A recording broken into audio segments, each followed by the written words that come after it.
আসসালামু আলাইকুম। ২৪-এর ছাত্র জনতার আন্দোলনে বিক্ষোভকারীদের উপরে শেখ হাসিনা নিজে পুলিশকে গুলি করার নির্দেশ দিয়েছিলেন বিক্ষোভকারীদের উপরে, এমন দাবি করে যে অডিওটি লিক করা হয়েছে বিবিসির নিউজে, সেই ঘটনা এবং শেখ হাসিনার বিরুদ্ধে ট্রাইব্যুনালে প্রথমবারের মতন যে অভিযোগ গঠন করা হলো, সে বিষয়ে এই মুহূর্তে ভারতের মনোভাব কী? ভারতকে শেখ হাসিনার বিষয়ে তার মানসিকতা কোনো পরিবর্তন ঘটিয়েছে? কী করতে চাইছে মোদী সরকার? এরকম প্রশ্ন নিশ্চয়ই অনেকের মনে, বিশেষ করে আওয়ামী লীগের নেতাকর্মীদের মনে এই ধরনের প্রশ্নের উদ্রেক হওয়াটাই স্বাভাবিক। সেই জায়গা থেকে সেই বিবিসিতেই নতুন একটি রিপোর্ট প্রকাশ করা হয়েছে ভারতের মনোভাব সম্পর্কে। ভারত আসলে কতটা মৌলিক পরিবর্তন ঘটাতে চাইছে। তবে রিপোর্টে যেটি বলা হচ্ছে, যেটি দাবি করা হচ্ছে, ভারত তার অবস্থানের ন্যূনতম কোনো পরিবর্তন ঘটায়নি। এমনকি শেখ হাসিনা নিজে যে এসব ঘটনার পরে লাইভ অনুষ্ঠানে এলেন, আওয়ামী লীগের ফেসবুক এবং আওয়ামী লীগের ইউটিউবে যে বক্তব্য দিয়েছেন, সেখানেও তিনি এসব নিয়ে কোনো ধরনের কোনো প্রতিক্রিয়া প্রকাশ করেননি।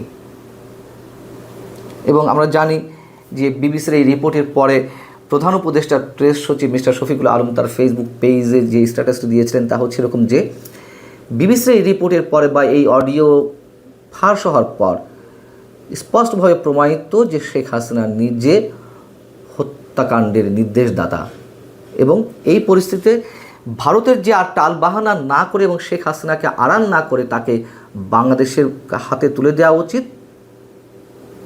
বাংলাদেশ এমন দাবি করতে পারে এবং ভারত তাতে নিশ্চয়ই সমর্থন দেবে, এমন মন্তব্য করা হয়েছিল। কিন্তু তাতে আসলে কোনো কাজের কাজ হচ্ছে না বা হবে না। উপরন্ত ভারতের কোনো প্রতিক্রিয়া তো নেই, প্রত্যর্পণের বিষয়টিও নতুন করে ভাববার কোনো কিছু নেই, এমনটি দাবি করছেন বা বলছেন মোদী সরকারের নীতি নির্ধারকরা কিংবা ভারতের শীর্ষস্থানীয় রাজনীতিকরা, এমনটি জানাচ্ছে বিবিসি। বিবিসি বলছে যে ভারত সরকারের নীতি নির্ধারক এবং শীর্ষ সরকারি কর্মকর্তারা একান্ত আলোচনায় পরিষ্কার করে বলেছেন যে এই দাবি মেনে নেওয়ার কোনো প্রশ্নই ওঠে না। কারণ শেখ হাসিনাকে যে পরিস্থিতিতে ভারতের যে নীতির ভিত্তিতে এদেশে আশ্রয় দেওয়া হয়েছে তাতে কোনো মৌলিক পরিবর্তন ঘটেনি। অর্থাৎ তারা তাদের ইন্টারনাল যে নীতিতে শেখ হাসিনাকে আশ্রয় দিয়েছে, সেই নীতি থেকে সরে আসার মধ্যে আসলে তেমন কিছু ঘটেনি। তাদের যুক্তি হচ্ছে শেখ হাসিনার যে অডিও রেকর্ড ফাঁস করা হয়েছে, এটা যদি সত্যি হয়েও থাকে, তিনি যদি ছাত্র জনতার উপরে গুলি করার নির্দেশ দিয়েও থাকেন, তাতে শেখ হাসিনাকে যে নীতিভিত্তিতে ভারত অতিথি হিসেবে গ্রহণ করেছে, রাজনৈতিক আশ্রয় দেওয়ার সিদ্ধান্ত গ্রহণ করেছে, তার সাথে এটি কোনো বিরোধ ঘটে না। এই অডিও রেকর্ড বাংলাদেশের বিষয়, অডিও রেকর্ড ফাঁস করার বিষয় বা গুলি করার নির্দেশ না নির্দেশ দেওয়া, এগুলো সব একান্ত শেখ হাসিনা সরকারের বিষয়।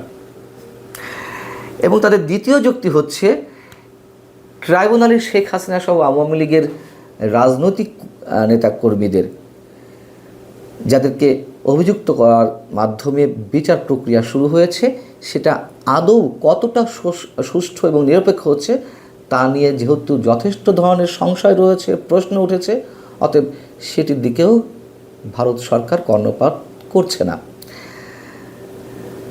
বিবিসি একজন শীর্ষ কর্মকর্তার, মোদী সরকারের একজন শীর্ষ কর্মকর্তার মন্তব্য তুলে ধরেছে।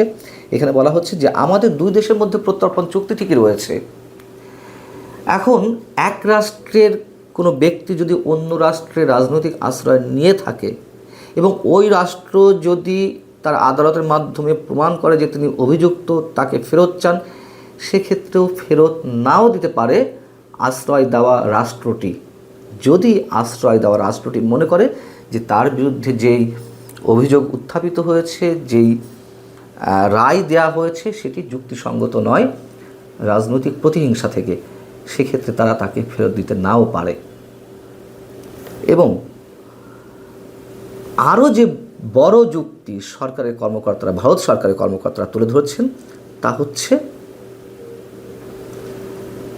যেহেতু শেখ হাসিনা দীর্ঘদিন বাংলাদেশের শাসন ক্ষমতায় ছিলেন এবং তিনিই ভারতের সবচেয়ে আস্থাভাজন ব্যক্তি, ভারতের পরীক্ষিত বন্ধু। তাকে ভারত বিপদের মুখে ফেলে দিতে পারে না। কেন দিবে না ভারত বিপদের মুখে ফেলে?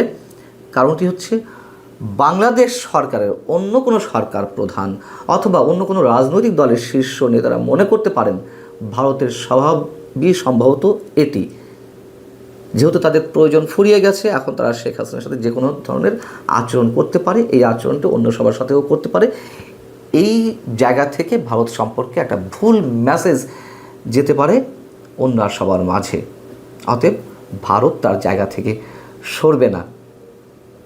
প্রিয় দর্শক, এই কথাটা আমি আপনাদের সামনে অসংখ্যবার যেহেতু বলেছি, সেহেতু আপনাদের মনে থাকার কথা যে সবসময় বলার চেষ্টা করেছি, ভারত আওয়ামী লীগ এবং শেখ হাসিনার জন্য যত দূর যাওয়ার প্রয়োজন তত দূর যাবে। ভারত যদি তার স্বার্থের জায়গায় দেখে যে না, অন্যের উপর আস্থা স্থাপন করা যাচ্ছে, বিশ্বাস স্থাপন করা যাচ্ছে, সেটি অন্য বিষয়। কিন্তু আপাতত শেখ হাসিনা এবং আওয়ামী লীগের জন্য যতটুকু যা করার করবে, এবং সেটি আবার প্রমাণিত হলো। এবং যারা বিভিন্ন ধরনের নীতি নৈতিকতা কথা বলছেন, আইন কানুনের কথা বলছেন, রাজনৈতিক আশ্রয় বা অতিথির কথা বলছেন, এই সব কিছু যে একেবারে বলার জন্য বলা, সেটি আবার ভারতের শীর্ষ স্থানীয় রাজনীতিবিদরা বা সরকারি পর্যায়ের শীর্ষ কর্মকর্তারা মনে করিয়ে দিচ্ছেন, নাম না প্রকাশ করার শর্তে, যে বিষয়টি আসলেই রাজনৈতিক। অর্থাৎ দুই দেশের মধ্যে যে কূটনৈতিক সম্পর্ক, রাজনৈতিক সম্পর্ক, সেই জায়গা থেকেই তারা আপাতত শেখ হাসিনার ক্ষেত্রে কোনো ধরনের কোনো মৌলিক পরিবর্তন ঘটাবে না। এবং আমাদের নিশ্চয় মনে আছে, গত মাসেই লন্ডনে চ্যাথাম হাউসে যে অনুষ্ঠানে আমাদের প্রধান উপদেষ্টা অংশ নিয়েছিলেন, সেখানে তিনি অকপটে বলেছেন নরেন্দ্র মোদীর মনোভাবের কথা। তিনি শেখ হাসিনার মুখ বন্ধ করার বিষয়ে অনুরোধ করেছিলেন। তার প্রত্যুত্তরে ভারতের প্রধানমন্ত্রী স্পষ্টভাবে বলেছিলেন যে সোশ্যাল মিডিয়ার এই যুগে আমরা কারোর খোলা মুখ বন্ধ করতে পারি না। অতএব সেই অবস্থানেই ভারত এখনো পর্যন্ত রয়েছে। এখন কথা হচ্ছে যে মাঝে তো আমরা শুনেছিলাম যে ভারত বাংলাদেশের বর্তমান অন্তর্বর্তী সরকারের সঙ্গে সম্পর্ক উন্নয়ন ঘটাতে চায়।